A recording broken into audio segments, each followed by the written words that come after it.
Et dødishul er skabt af en isblok, der er blevet afskåret fra en gletsjer og overdækket med sediment. Smeltningen af isblokken har strakt sig over lang tid. Samtidig med at isen smelter, dannes der et hul.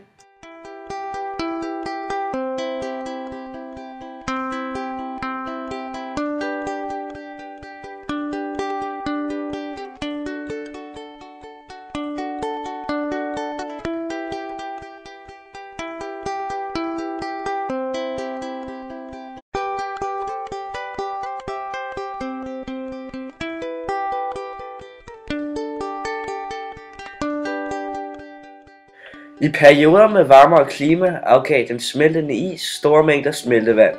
Smeltevandet samlede sig i strømme både under isen og foran isranden, og dannede efterhånden smeltevandsdale.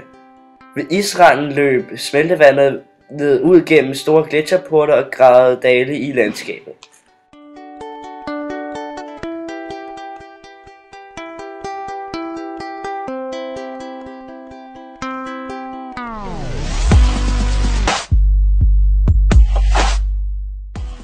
En ås består af sorteret materiale, f.eks. grus, der er afsat af smeltevand under isen eller mellem to isvægge.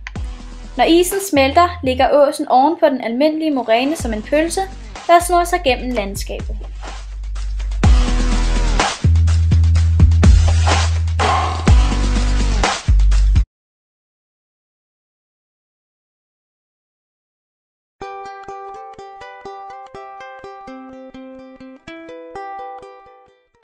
En sandsten er en sten, der er lavet af sand, som er blevet presset sammen i millioner af år og har dannet en sten.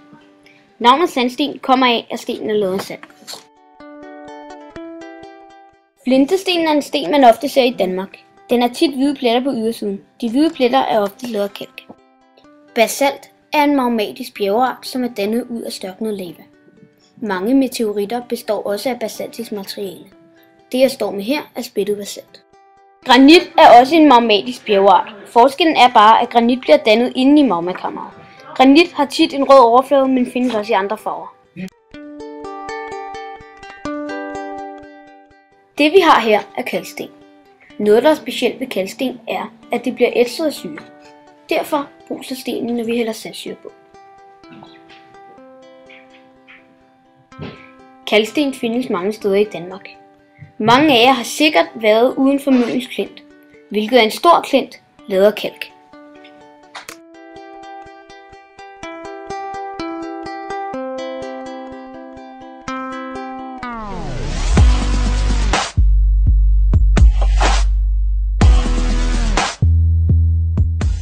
Sådan.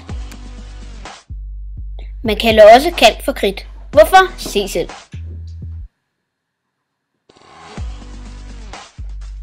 Voilà.